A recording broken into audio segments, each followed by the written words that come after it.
So after 40 days of the American people suffering, 7 Senate Democrats and 1 Senate Independent caved based on a wink, wink, nudge, nudge, I gotcha, bro, from Senate Republicans. And now the American people will yet again pay for that decision. So, in case you haven't heard, a small group of traitors, I mean moderate Democrats, crossed the aisle to help Republicans push through a short-term funding bill to end the shutdown. Okay, but this is I'm confused as to why this woman is upset about this, because I thought the whole point was to get a certain amount of Democrats to vote on the clean CR to continue getting people paid. It's been 40 days since government workers, government contractors, people who are on government assistance have gotten paid anything. 40 days. That's a long time to not get paid, especially if you are still required to come to work and not get paid. Even though you're getting back pay, that's still a crazy long time to not get paid. Bills pile up. It could be eviction, car get repossessed. I don't understand what this woman is so mad about. I don't. Are these 8 senators? I'm so glad you asked. First up, we have Senator Richard Durbin from Illinois, retiring. Second, we have Senator So Jeannie Shaheen, New Hampshire, retiring.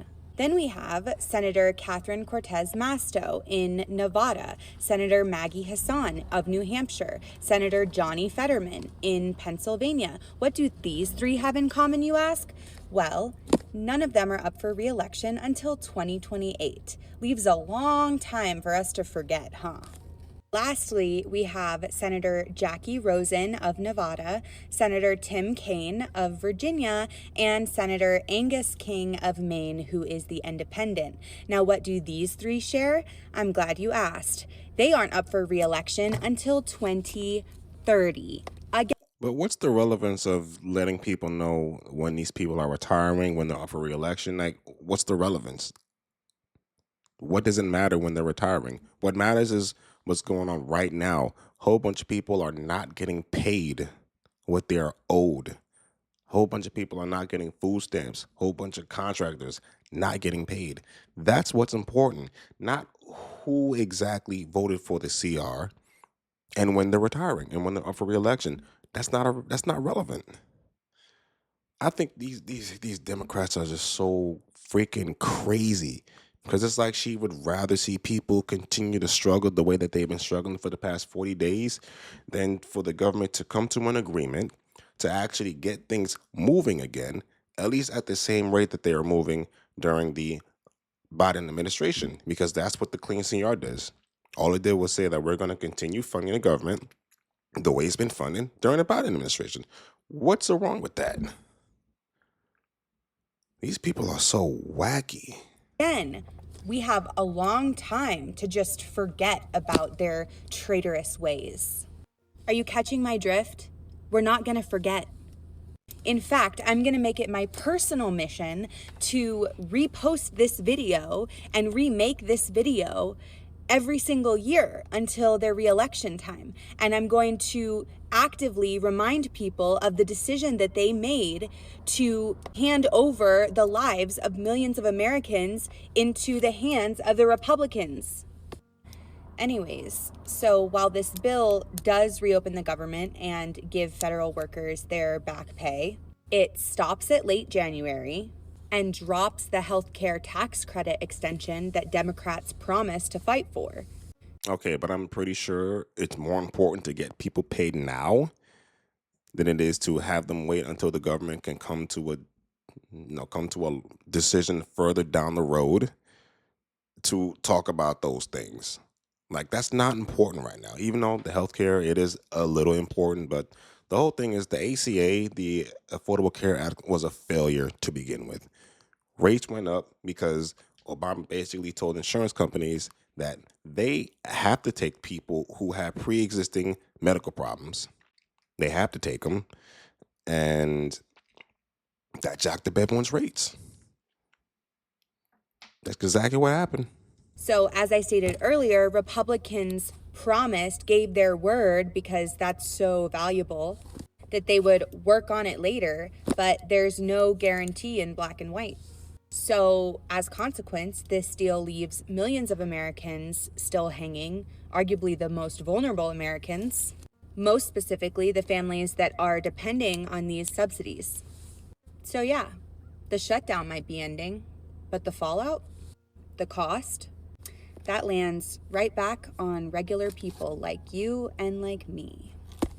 I cannot understand why Senate Democrats voted to reopen the government in exchange for nothing. They didn't get the healthcare subsidies. We didn't get anything we were asking for. And you voted to reopen the government, even though Democrats just had this big winning election day on Tuesday, which shows you that the people were with us on the politics of this shutdown. It was the right fight to pick, and Democrats were united, and we swept on election night. So people were with us. We weren't being blamed for the shutdown. People knew that Republicans were being unreasonable. And Republicans were not being anywhere near unreasonable. The demands of the Democratic Party were outrageously unreasonable. $1.5 trillion and a whole bunch of nonsense spending, including $200 billion to go to illegal immigrants. The same illegal immigrants that are now being rounded up and deported back to their country of origin. So I'm still confused as to who exactly this $200 billion was for, if the people that they say it was for aren't going to be here. I'm confused, very confused. And now they have a whole bunch of Democrats that are basically turning on each other. You know how they say the left will eat itself? It's true. This was happening right now. The left is now eating itself because of a few Democrats who decided to do the right thing to get people funded so that they can continue to pay their bills and not have to go homeless or go without food. What is the big problem with that? They said that they were going to talk about it later. Let them talk about it later. More pressing matters right now. People are weird. These Democrats are really, really weird.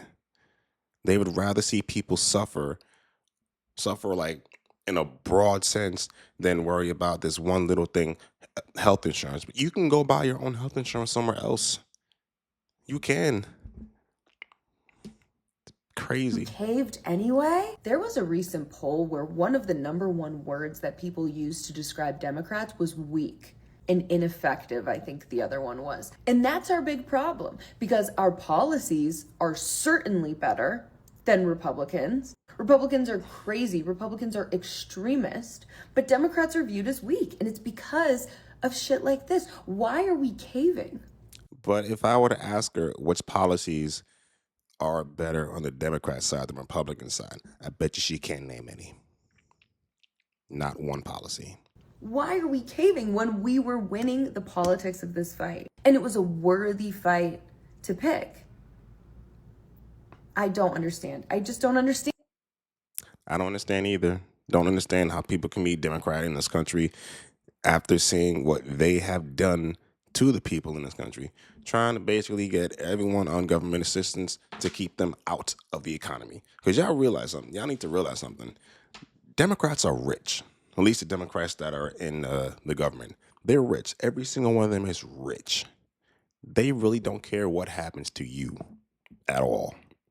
Because at the end of the day, they are still going to be rich. They're still going to have all the stocks. They're still going to have their $175,000 plus salary while you suffer. And you don't get to move ahead because you're stuck on sucking the government's titty. Let me know your thoughts in the comment section on this. I would really love to see what y'all think about this, because I think this is absolutely crazy.